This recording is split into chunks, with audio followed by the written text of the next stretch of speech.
자, 오늘은요, 내가 할 수 있는 전쟁, 내가 할 수 있는 전쟁이라는 제목을 가지고 말씀 나누겠습니다. 오늘 본문의 주인공은 여호사밧이라고 하는 왕인데 좀 낯설죠? 남유다의 네 번째 왕입니다. 이 왕의 행적을 쭉 읽어보면 괜찮은 왕이었습니다. 우상 숭배를 폐지하고 율법을 회복시키고, 그런데 잘한 일도 참 많은데 호불호가 확실히 갈리는 왕입니다. 오늘 성경 말씀에는요, 굉장히 좋은 모습이 소개되어 있습니다. 모압과 암몬과 이 세일산 주민들이 연합해서 남유다를 침공해 오는데 이때 이 상황에서 잘 하나님 앞에 기도함으로 대처를 잘했어요. 남유다는 원래 한 나라도 대적하기가 힘든 상황에 약한 나라였습니다. 전쟁이 아무리 믿음이 좋아도 그 자체가 두렵잖아요. 이렇게 세 나라가 연합해 보니 쳐들어올 때 여호사밧이 어떻게 대처했는가? 우리 18절에 보니까, 오늘 본문 첫 절에 보니까 이렇게 기록하고 있습니다. 여호사밧이 몸을 굽혀 얼굴을 땅에 대니 온 유다와 예루살렘 주민들도 여호와 앞에 엎드려 여호와께 경배했다. 그렇게 기록하고 있습니다. 얼굴을 땅에 대고 하나님께 경배했다고 성경은 말씀하죠. 하나님 앞에 굉장히 신실한 모습입니다. 이게 성도의 능력이라고 생각이 됩니다. 기도해야 되는 거 모르는 분은 없는데 기도 잘 안 하게 되잖아요. 기도를 하는 것을 아는 것과 실제로 기도하는 것은 별개의 문제입니다. 기도를 하시는 분도 안 하시는 분도 이거 모르는 분은 없는데, 성도들의 모습을 보면 다 믿는다고 해서 기도하는 것은 아닌 것 같아요. 어려움이 있어도 하나님 앞에 기도하시는 분이 있고 그렇지 않은 분이 있더라는 것이죠. 이런 모습만 보면 여호사밧은 굉장히 하나님 앞에 신실한 왕처럼 보입니다. 그런데 아까 제가 말씀드린 것처럼 이 여호사밧은 좀 호불호가 확 갈려요. 그러니까 꼭 그런 모습이 있는 것만은 아닙니다. 여호사밧은요, 어떤 사람인가? 그러니까 적당히 나쁜 사람이에요. 굉장히 나쁜 사람은 아니고요, 적당히 나쁘고 또 매우 좋은 사람도 아니지만 적당히 좋아요. 한마디로 적당한 사람이에요. 이런 표현을 여러분께 말씀드리게 돼서 유감인데, 신앙에서 적당이라는 말은 가장 안 좋은 표현 중에 하나입니다. 적당히. 그러니까 어떨 때는 하나님 앞에 잘하기도 하지만은 또 어떨 때는 무지하게 악해요. 한번 제가 성경을 적어왔는데, 오늘 본문은 아니지만 여호사밧이 어떤 악행을 했는가, 역대하 18장 1절 3절을 제가 한번 읽어보겠습니다. 여호사밧이 부귀와 영광을 크게 떨쳤고 아합 가문과 혼인함으로 인척관계를 맺었더라. 이스라엘 왕 아합이 유다 왕 여호사밧에게 이르되 당신이 나와 함께 길앗 라못으로 가시겠느냐 하니, 여호사밧이 대답하되 이렇게 대답했다. 나는 당신과 다름이 없고 내 백성은 당신의 백성과 다름이 없으니 당신과 함께 싸우리라 하는지라. 이 여호사밧이 상당히 괜찮은 일도 많이 했는데, 지금 무슨 일을 했냐면 이 북이스라엘의 아합 대표적인 악한 왕, 아니 사탄이라고 말할 수 있는 이 아합과 이세벨과 연합했다, 그러면 혼인 관계를 맺었대요. 어떻게 이럴 수가 있어요? 여러분, 아합과 이세벨은 여러분 잘 알고 있는 것처럼 하나님 믿는 이 선지자나 백성을 무지하게 잡아 죽였어요. 거의 씨를 말렸던 사람인데, 다른 사람도 아닌 어떻게 이 아합과 이세벨과 손을 잡아요? 그게 여호사밧이었다는 거예요. 자기 이익을 위해서라면 악한 사람과 연합하는 것도 주저하지 않는 사람, 돈 벌기 위해서라면 무엇인지 할 수 있는 사람, 그런 사람이 바로 여호사밧이었다는 거예요. 명함이 확 깔리지 않습니까? 오늘 이런 모습을 보면 굉장히 신실한 모습인데, 또 앞에 있는 걸 읽어보면 그렇지도 않았다는 거예요. 무슨 말씀을 드리고 싶은가 하면, 정말 그래요. 누구나 완전한 사람은 없다는 거예요. 변함없이 한결같을 수는 없어요. 1년 365일 하루도 안 빠지고 새벽기도 할 수는 없다, 그 말이에요. 상황이라는 게 생기고 이 체력의 한계도 있지 않습니까? 여호사밧은 어떤 의미에서 신앙적으로, 인격적으로 완전치 않은 사람이었다는 것입니다. 저와 여러분들처럼 한계를 분명히 가지고 있습니다. 우리의 모습도 그렇지 않습니까? 좋을 때는 참 잘하다가도 또 힘들 때에는 등 돌리기도 합니다.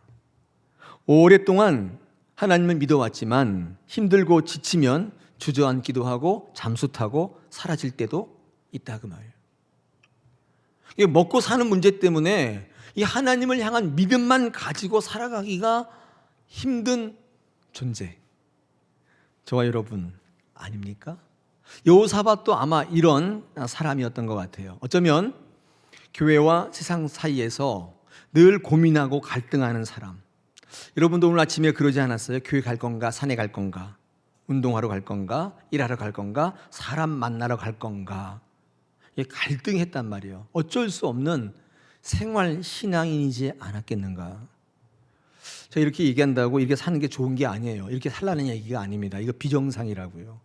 지금 우리는 부족하고 연약하고 한계가 있지만 우리는 푯대를 향하여 그 부르신 부름의 상을 향하여 달려나가야 되는 존재임에 틀림없어요. 우리는 그렇게 살아야 돼요. 그런데 어떻게 해요? 우리 한계가 있잖아요. 이게 신앙과 삶 속에 우리가 풀지 못하는 딜레마예요. 오늘 본문에 나타난 여호사밧은 자신이 가지고 있는 여러 가지 상황과 현실적인 한계 속에서 지금 말씀드린 것처럼 한결같지는 못했습니다. 한결같으면 제일 좋은데, 변하지 않고 잘하면 제일 좋은데 그러지를 못했다는 거예요. 근데 이 여호사밧에게 장점이 있었어요. 그게 뭐냐면 이 신앙적 상황 판단이 빨랐어요. 그 장점이에요. 굉장한 장점이에요. 한결같고 완벽하면 더 신앙적만 그렇지 못하다고 한다면 우리 여호사밧이 갖고 있는 이 장점이 있어야 되는데, 신앙적으로 상황 판단을 빨리 하셔야 돼요. 지금이 기도할 때인지, 지금이 누려야 할 때인지, 지금이 세상 앞에 나서야 될 때인지, 잠잠하여 금신할 때인지, 몸을 낮춰야 될 때인지, 이거요 빨리 판단해야 돼요. 이 상황 판단이 빨랐던 사람이 바로 여호사밧이었다는 거예요. 지금은 하나님 앞에 엎드리고 무릎 꿇어야 될 때구나. 지금 상황이 내가 할 수 있는 게 아니로구나. 내가 이룰 수 있는 게 아니로구나. 이거 빨리 깨닫고 하나님 앞에 나올 수 있었던 사람이에요. 다시 말해서 영적인 복원력이 탁월했어요. 완벽하지는 않고 한계가 있었지만 상황을 딱 보니까 지금은 무릎 꿇어야 될 때인 걸 빨리 안 거예요. 여러분, 어쩌면 이런 모습이 우리에게 보다 현실적으로 신앙생활을 잘하는 사람의 모습일지도 모르겠어요. 우리는 한계가 있기 때문에 매일 한결같을 수가 없잖아요. 이런 멸망하는 사람들의 특징이 뭐냐면 이 때를 구분하지 못해요. 상황 판단을 잘 못해요. 바짝 엎드려서 자비를 구해야 될 때인데 내가 잘못한 게 뭐 있냐고, 나더러 어쩌란 말이냐고 되려 큰 소리 쳐요. 왜 하나님이 이 모양이냐고, 왜 이따위로 만들어놨냐고 하나님을 비난하더라는 거예요. 세상 앞에 당당히 선포하며 정면 돌파하고 나가면 상상치 못할 승리를 예비해놓고 계시는데 오히려 그때는 때때로는 선하고 특징이에요. 이게 때때로는 선하고 때때로는 악하고, 이게 저와 여러분의 모습이 아니겠습니까? 그렇다면 판단 잘 하셔야 돼요. 악했지만 상황 판단 잘하면 승리할 수 있어요. 왜요? 우리는 완전한 의인이 아니에요. 의인이 없나니 하나도 없잖아요. 여러분, 악한 사람이 한번 생각해 보십시오. 하나님 앞에 엎드리면 하나님 그 사람 구원하지 않습니까? 하나님은 선한 사람이 무릎 꿇어야만 구원하십니까? 그렇지 않아요. 어떤 이든 어떤 죄를 지었든 하나님 앞에 용서받기를 원하고 무릎 꿇고 회개하면, 자비를 구하면 그를 구원하신다는 사실은 다 알고 있잖아요. 요컨대 내가 완벽한 존재인가 아닌가가 문제가 아니라 내가 하나님 앞에 무릎을 꿇느냐 안 꿇느냐가 문제예요. 내가 오히려 선하기 때문에 무릎을 꿇지 않는다면 선한 게 그에게는 패배 원인이에요. 우리는 한결같을 수는 없더라도 어떤 때인지 상황 판단은 잘 할 수 있어야 돼요. 이게 저와 여러분의 능력인 줄 압니다. 지금 어떤 때예요? 여러분, 상황 판단이 돼요? 국가적으로, 교회적으로, 가정적으로 지금 어떤 때입니까? 지금 이러고 있을 때예요? 이거 구분이 못하면 이 멸망하는 사람들의 특징이 그러는 거예요. 여호사밧의 때와 지금 작금의 우리 현실과 매우 흡사합니다. 성경을 조금만 읽어보시면 너무 똑같아요. 모압과 암몬과 이 세일 세 나라가 연합해서 유다를 치러왔듯이 대한민국도 지금 세 나라가 연합해서 우리 안보를 위협하고 있다가 말이에요. 세 나라가 어딘지 아시죠? 그뿐인가요? 우리 가정이나 우리 직장은 어떻습니까? 한 가지 어려움이 몰려와도 힘들어 죽겠는데, 우리 직장 가정을 보면 뭐 건강의 문제, 자녀의 문제, 직장 뭐 사업의 문제, 인간관계, 돈 문제, 이게 뭐 세네 개가 막 한꺼번에 몰려오고 있어요. 안 똑같아요? 오늘 주시는 본문의 상황과 너무 유사해요. 여러분, 이런 상황 속에서 이 상황 판단이 빨랐던 여호사밧은 어떤 결정을 내리고 있는가 주목해 보실 필요가 있어요. 여러분의 힘으로 안 된다면 성경 벤치마킹 하셔야 돼요. 말씀이 선포되는데도 그거는 옛날 말이니까 난 나대로 하겠다. 이 멸망하는 자의 특징이에요. 때를 구분을 못하는 거예요. 잘 들어보십시오. 여러분 삶 속에 적용하고 이 나라 이 민족이 이 말씀으로 여러분의 가정과 여러분 사업터가 살아나기를 소망합니다. 어떻게 했어요? 여호사밧이 무릎 꿇고 살려달라고 기도했다고요. 무릎 꿇고 살려달라고 기도했어요. 지금도 역시나 놀 때다. 지금도 역시 악한 자와 연합할 때라고 보지 않고 지금은 무릎 꿇어야 할 때라고 생각을 한 거예요. 비록 과거에 아합과 손잡고 패역한 짓 많이 했지만, 아니 그보다 더한 죄를 지었다 하더라도 지금 무릎 꿇고 회개하고 메어 달리는데 하나님이 어찌 그를 긍휼히 여기지 아니하시겠는가, 그 말이에요. 여러분 지금 어떻게 하고 계세요? 아직도 내수를 내고 계세요? 상황 판단이 지금 안 되고 있는 거예요. 이런 베드로와 유다의 차이가 뭔가? 이거 50보 100보예요. 그 둘은 그놈이 그놈이에요. 이런 베드로는 가장 민감한 자리에서 신앙 고백하고 주님의 편을 들어야 되는 그 자리에서 3번이나 주님 부인했어요. 팔아먹었다, 그 말이에요. 그게 베드로예요. 유다는 뭐예요? 자기 생각과 맞지 않는다고 예수님을 은 30에다가 팔아먹었어요. 그놈이나 50보 100보죠. 뭐 다를 게 뭐가 있습니까? 이런 베드로는 그런데 새벽 딱 우는 소리를 듣고 예수 말씀이 생각나서 바로 엎드리고 상황 판단한 거예요. 아, 지금 이럴 때가 아니구나. 내가 큰일 났구나. 무릎 꿇고 회개했지만 유다는 끝까지 자존심 세우면서 그렇게 기회를 많이 줬는데도 불구하고 회개치 않았습니다. 지금 때가 어느 때인지를 분별을 못하는, 지금 자존심 세울 때가 아니에요. 망했어요. 그 차이예요. 한 장 차이예요. 여호사밧은 이 상황이 도저히 자신이 어떻게 볼 수 없는 절체절명의 때라고 판단했고, 내가 할 수 없는 일, 내 능력을 벗어나는 일이라고 빨리 깨닫고 겸손히 엎드리고 기도했어요. 능력이에요. 5절로 13절을 제가 한번 읽어보겠습니다. 오늘 역대하 20장 성경을 한번 보시기 바랍니다. 이 여호사밧이 어떻게 기도했는가? 혹시 이 설교를 듣고 나도 기도해야겠다 이런 생각이 드시는 분들은 이 기도를 잘 보시면 어떻게 할지가 나와 있어요. 제가 읽어보겠습니다. 5절부터 좀 빠르게 읽겠습니다.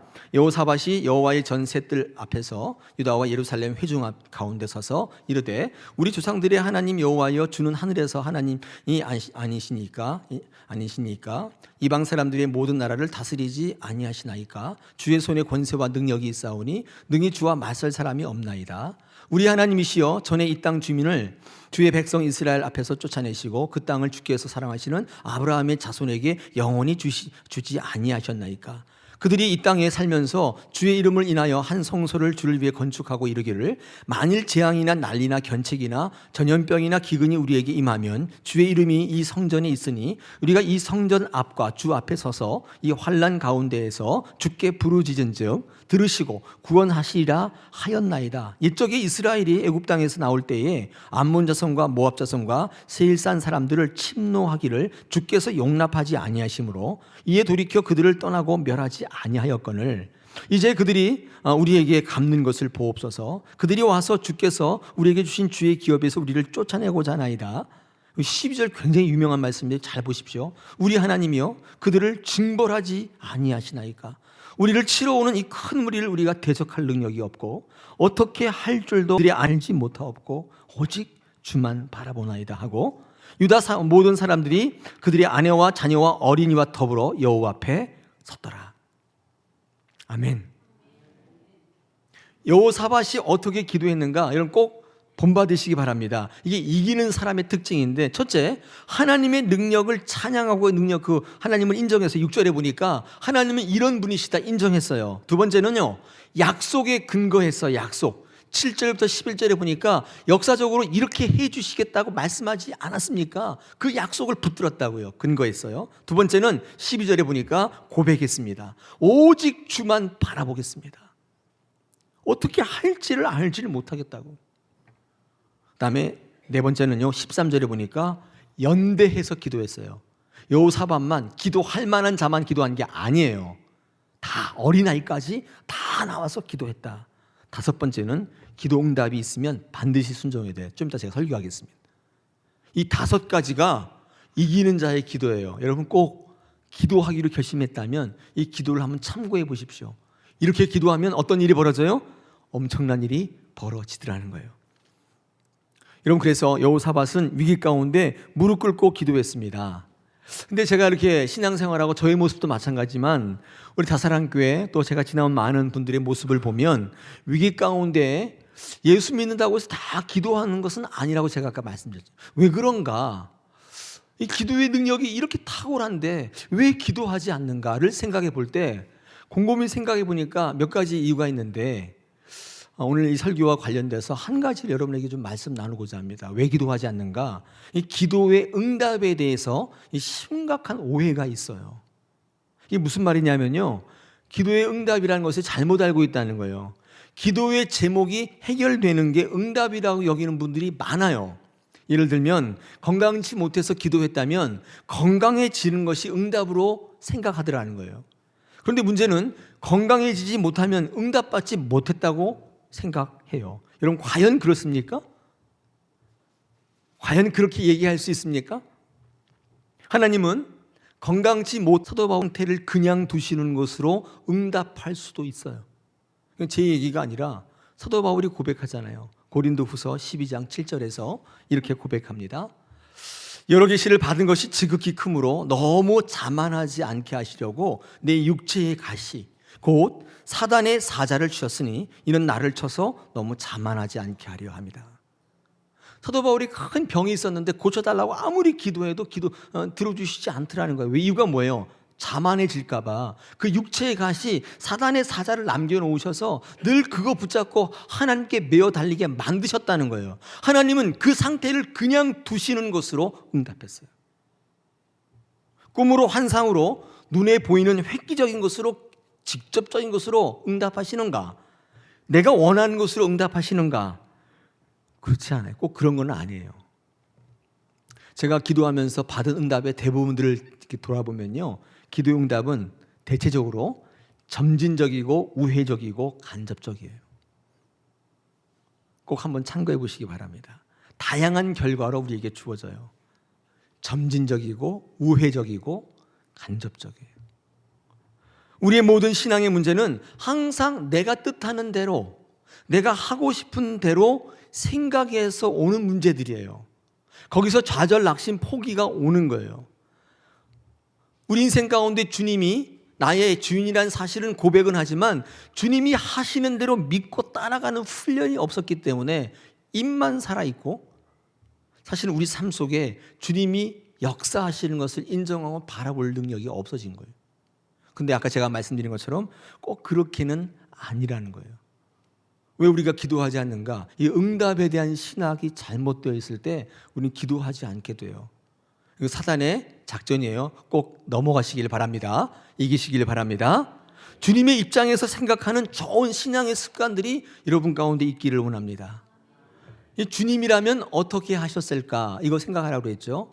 이게 이제 영어로는요, What would Jesus do? 앞자를 따서 이니셜을 따서 WWJD. 이 운동이 1980년대 미국에서 선풍을 일었습니다. 기독교 부흥운동이었는데 모든 차마다 뒤에 다 이 스티커를 붙이고 다녔어요. WWJD. 이게 유명해진 것은 마이클 조단이라는 농구 선수가 이 팔찌를 해서 끼고 다녔는데 이게 이제 매스컴에 이렇게 알려지면서 모든 청소년들이 이 팔찌를 끼고 다녔어요. WWJD. 이게 뭔지 모르셨다면 이런 제목이에요. What would Jesus do? 하나님이라면, 예수님이라면 어떻게 하셨을까? 주님의 입장에서 바라보는 거예요. 그때 우리는 기도하게 되더라는 거예요. 야고보서 1장 2절에 이런 말씀이 기록되어 있습니다. 내 형제들아, 너희가 여러 시험을 당하거든 온전히 기쁘게 여기라. 시험을 당하는데 어떻게 기쁘게 여깁니까?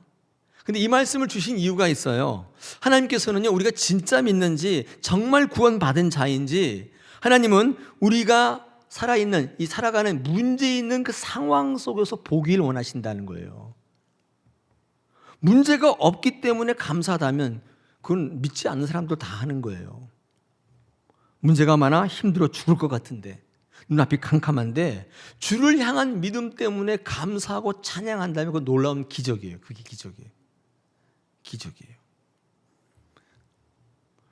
주일날 있잖아요. 임신한 임신부가 만삭인데 내가 반주자기 때문에 반주해야 한다고 허리를 붙잡고 엉금엉금 그게 기적이라 그 말이에요. 내가 하나님을 향한 믿음 때문에 감사가 넘치는 거예요. 그게 기적이에요. 여러분 뭐 이빨이 금이빨이 되고 그게 기적이 아니라 그게 기적이라기보다는 할 수 없는 상황인데 내가 하나님 너무 사랑하기 때문에 그 믿음 때문에 허리 받들고 남산만한 배를 끌고 오는 거예요. 그게 기적이에요. 어려운 일이 있을 때 기도하면 반드시 응답하시는 거예요. 우리 여호사밧의 기도에 대해서 꼭 벤치마킹 하셔야 돼요. 오늘 이것만 가져가셔도 여러분 승리할 수 있습니다. 특히 말씀으로 응답할 때가 많아요. 기도하면요, 기도 중에 말씀이 임해요. 근데 어떤 분은 저는 기도하는데도 아무 생각 왜 아무 일든데요. 그런 분은 기도하고 난 다음에 항상 말씀을 펴셔야 돼요. 왜 아무 생각도 안 드냐면 말씀이 내재해 있지 않기 때문에 그래요. 그래서 평상시에 설교 듣고 말씀 읽고 교회 나와서 성경 공부하는 거 매우 중요해요. 이거 안 하시면 응답받는 삶에 나아갈 수 없습니다. 모르면 저도 그냥 지나가요. 모르기 때문에 그냥 지나가는 거예요. 여러분 한번 생각해 보시죠. 여러분의 왜 기도 응답이 없었습니까? 이런 거예요. 말씀이 없는 건데, 설교를 통하여 예배가 없을 때, 둘째, 믿는 사람들을 통하여 교제가 없을 때, 셋째, 말씀을 학습할 때, 학습이 없을 때, 이럴 때는요, 이게 보편적인 통로거든. 응답을 받는 통로인데 예배를 통하여, 교제를 통하여, 학습을 통하여. 근데 이게 없단 말이에요. 근데 어떻게 여러분이 하나님의 뜻을 알 수 있어요? 저도 못 먹어요. 몰라요. 여러분 오늘 우리 삶 속에 예배와 교제와 학습이 일어나기를 소망합니다. 저희 다사랑교회가 그거 하려고 몸부림치는데 호응을 잘 안 해주세요. 여러분 같이 한번 참여해 보십시다. 하나님께서 공부하는 중에, 설교 듣는 중에 이 응답이 임해요. 하나님께서 그렇게 우리에게 능력 주시기를 원한다는 거예요. 오늘 본문 속에 민족의 위기 속에 기도하던 여호사밧에게 응답이 어떻게 왔는가, 이건 꼭 한번 묵상해 볼 제목입니다. 14절 한번 보겠습니다. 성경 말씀 오늘 본문 앞에 있는 건 역대하 20장 14절입니다. 여호와의 영이 회중 가운데에서 레위 사람 야하시엘에게 임하셨으니 그는 아삽 자손 마따냐의 현손이요 여이엘의 증손이요 분하야의 손자요 스가랴의 아들이더라. 이렇게 기록하고 있습니다. 기도했는데 기도가 어떻게 응답이 임했는가? 그저 평범한 레위 사람 야하시엘을 통해서 주어진 거예요. 이 야하시엘은요, 선지자도 아니고 제사장도 아니고 뭐도 아니에요. 그냥 평범한 레위 사람인데 이 사람의 정보가 하나 나와 있는데 이 사람의 조상이 아삽이다. 그거 나와 있어요. 우리 아삽이 누군지는 알고 있죠. 땅 파는 삽이 아니라 아삽은 성전에서 찬양을 맡은 자의 이름입니다. 레위 민족에게 하나님이 성전의 일을 맡길 때 이 어떻게는 찬양의 직분을 맡겼다고요. 그런 거로 이 야하시엘은 어떤 사람일까요? 어떻게 추측할 수 있을까요? 예? 찬양하는 사람이었을 거예요. 왜냐하면 대대로 이렇게 세습되니까. 신기하게도 이 여호사밧의 기도가요, 이 아삽의 자손이었던 야하시엘에게 임한 거예요. 근데 이게 한번 가만히 생각해 보면 보통 문제는 아닌 게, 이 여호사밧으로서는 사실 받아들이기가 쉬운 상황은 아니었을 겁니다. 국가적인 위기 속에서 기도했는데 왕인 자기 자신에게 주어진 것도 아니고 선지자나 제사장으로부터 온 것도 아니고, 오면 좋지요. 왜냐하면 모양새가 좋잖아요. 그리고 신뢰할 만하고 믿기도 용이했을 텐데 그저 평범한 레위 사람에게 이게 임했기 때문에 이 여호사밧은요 그냥 하는 소리로 치부할 수 있었어요. 근데 여호사밧은 그렇게 하지 않았다는 거예요. 예를 들면 문재인 대통령이 지금 이 북핵 문제나 이거 골머리를 앓고 있는데 어느 이상한 할아버지 한 분이 오셔가지고 이렇게 하면 된다고, 그럴 때 그분이 어떻게 할까요? 아, 그러시냐고 딱 들어오시라고 그렇게 할까요? 적어도 국방부 장관에게 뭐 국회의장 이런 사람들이 와가지고 뭐라고 하면 그게 좀 신뢰가 있고 지키기가 용이할 텐데, 이 여호사밧의 응답이 평범한 사람에게 임했다는 것입니다. 그리고 그 내용이 어떤 것인가? 우리 15절, 16절, 17절 역대하 20장에 한번 읽어보겠습니다. 여러분 눈으로 보십시오. 야하시엘이 이르되 온 유다와 예루살렘 주민과 여호사밧 왕이여 들을지어다. 여호와께서 이같이 너희에게 말씀하시기를 너희는 이 큰 무리로 말미암아 두려워하거나 놀라지 말라. 이 전쟁은 너희에게 속한 것이 아니요 하나님께 속한 것이라. 내일 너희는 그들에게로 내려가라. 그들이 시스고게로 올 때에 너희가 골짜기 여기에 여루엘 들 앞에서 그들을 만나려니와. 17절 이 전쟁에는 너희가 싸울 것이 없나니 대열을 이루고 서서 너희와 함께한 여호와가 구원하는 것을 보라.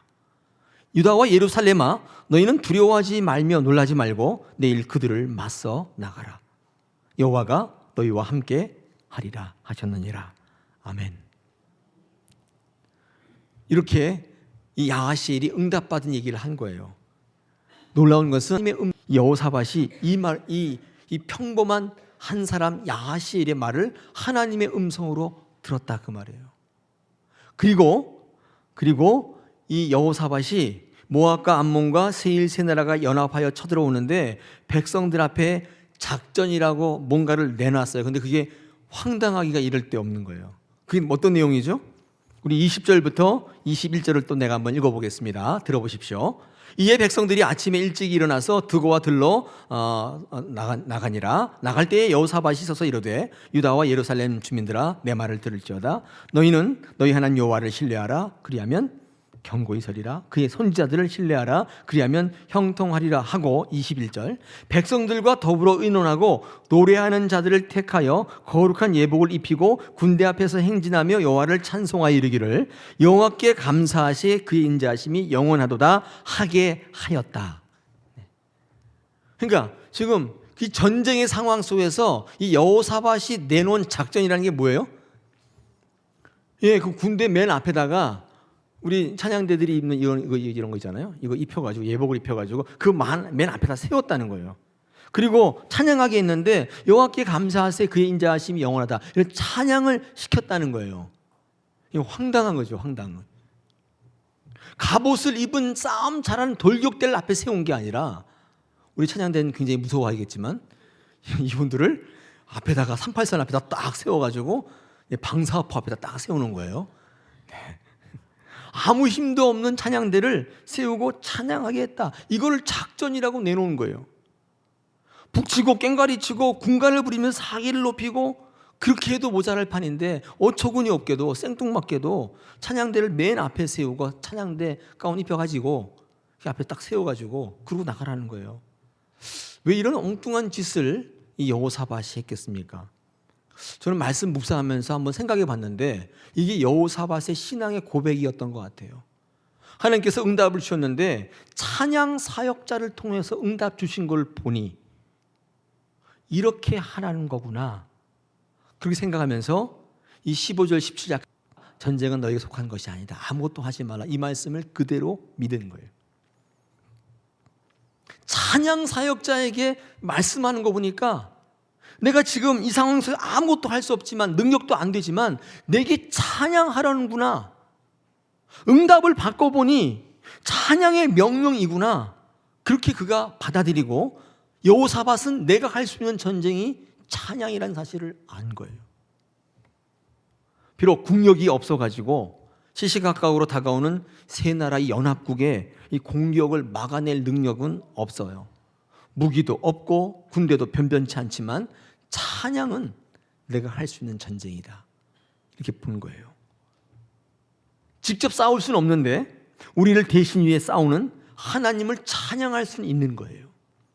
그분을 인정하며 그분이 이루실 일들을 찬양하며 그분께 영광을 돌릴 수는 있겠구나. 내 손은 무력하지만 내 입은 살아있기 때문에. 입이 죽은 분 계세요? 할렐루야. 네, 우리가 배웠으면 좋겠습니다. 개인적으로 볼 때 학벌도 없고 물려받은 것도 없고 워낙에 가진 것이 없이 시작해서 있는 거라고는 빚밖에 없어요. 우리 교회로 볼 때는 재정도 없고 사람도 없고 우리 교회가 할 수 있는 게 별로 없어 보여요. 우리 국가적으로는 핵무기도 없잖아요. 지난번 뉴스 보니까 미사일 2발 항해 쐈는데 하나가 또 떨어졌어요. 이게 뭐 하는 짓인지 잘 모르겠어요. 북한이 핵무기 쏘니까, 미사일 쏘니까 우리도 항해하느라고 현무 뭔가요? 그 쐈잖아요. 쐈는데 하나는 갔는데 하나는 중간에 떨어졌어요. 불발로. 이게 무슨 왕망신이에요.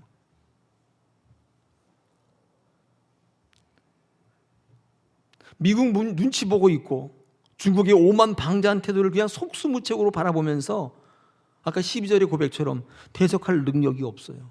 어떻게 할지를 알지를 못해요. 오직 주만 바라보냐 하면서 기도하고 찬양할 수는 있잖아요. 여러분, 이게 우리가 할 수 있는 전쟁이에요. 여러분 입으로 안 된다고 말하지 마십시오. 여러분의 얄팍한 머리로 판단하지 마세요. 오늘 그런 얘기를 하는 게 아니에요. 오늘 성경 읽어보면 여호사밧이 참 중요한 것은 하나님의 응답에 충실히 임하지 않는 것처럼 보여요. 우리 17절에 보니까 이 전쟁에는 너희가 싸울 게 없다 이 말씀하시면서 그냥 서가지고 여호와의 구원하심을 보라고 했는데 아무것도 하지 말라고 했는데 여호사밧은 지금 뭐 하고 있는 거예요? 찬양대를 조직하고 찬양하게 하고 있잖아요. 그러면 아무것도 하지 말라는 하나님의 명령을 어기는 거잖아요. 여러분 어떻게 생각하세요? 여러분 아무것도 하지 말라는 의미가 뭘까요? 가만히 손 놓고 아무것도 하지 말라는 그런 의미가 아닙니다. 하나님 안에서 하나님을 기뻐하는 차원에서 내가 나의 일을 위해서 내 방법으로 가지 말라는 뜻이지. 손 놓고 아무것도 뒷짐지고 있으라 그 얘기가 아니에요. 우리 신앙생활 할 때 가끔 이렇게 고백할 때 있어요. 너무 힘드니까 나는 죽었어. 난 죽은 몸이야. 여러분 이렇게 고백할 때 있지 않습니까? 그때 죽었다는 말이 어떤 표현이에요? 어떤 뜻이에요? 내가 죽었으니까 아무것도 하지 않겠다 그런 의미예요? 그런 분도 있어요. 난 죽으면 아무것도 안 하겠어. 그러고 있는 분도 계시죠. 여러분이 죽었다는 표현은 이런 표현이에요. 더 이상 내 방법으로 살지 않겠다는 거예요. 이제부터는 내가 죽었기 때문에 내 방법 굳지 않고 하나님이 이끄시는 대로 살아가겠다는 그 고백이 죽었다는 표현이에요. 사도 바울이 나는 날마다 죽노라.